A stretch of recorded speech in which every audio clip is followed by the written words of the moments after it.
I would just like to speak today. I'm Margot Griswold, a restoration ecologist with over 25 years experience in Southern California and throughout California. I've worked on the West Bluffs project, designed and oversaw implementation on the restoration of the bluffs.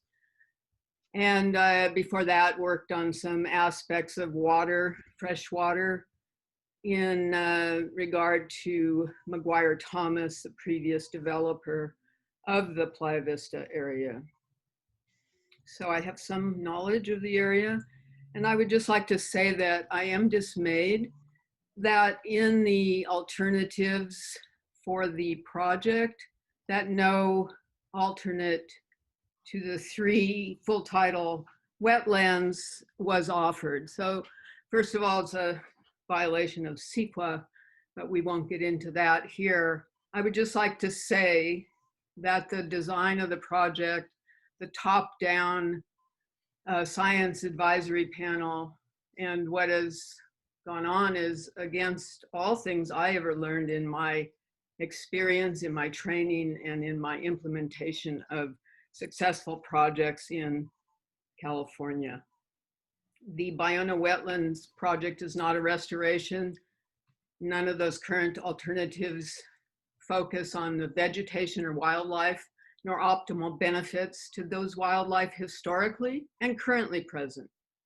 The published science indicates that Ballona Wetlands was not a historic full tidal marsh, and its natural closing patterns and the historic data are documented in recent publications from 2011. This has been pointed out repeatedly to the Department of Fish and Wildlife, but there is never a change in the project. The plan also ignores regional patterns of loss in coastal wetlands. So coastal wetlands are more than just full tidal wetlands. And you see here in a study from North San Diego County, which you could extrapolate up the coast if you're knowledgeable about Orange County, the loss of salt marsh, about 12%. The loss of salt flat, seasonally flooded salt pan is 90%. And the loss of freshwater brackish marsh is 54%.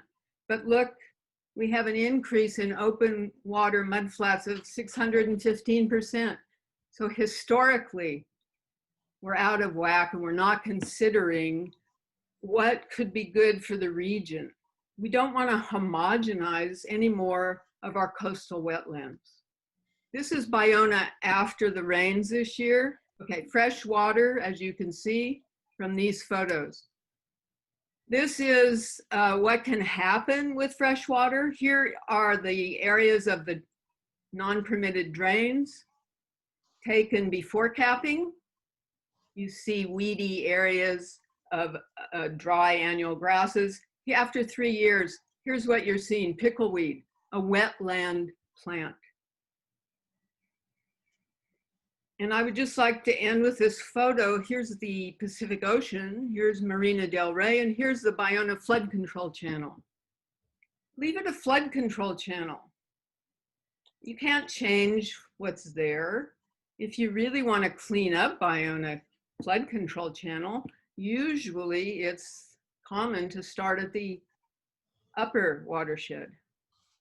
And I would say, I don't know any project to combat sea level rise that takes soil away and lowers the land. Thank you. I appreciate it. Thank you very much for your comments.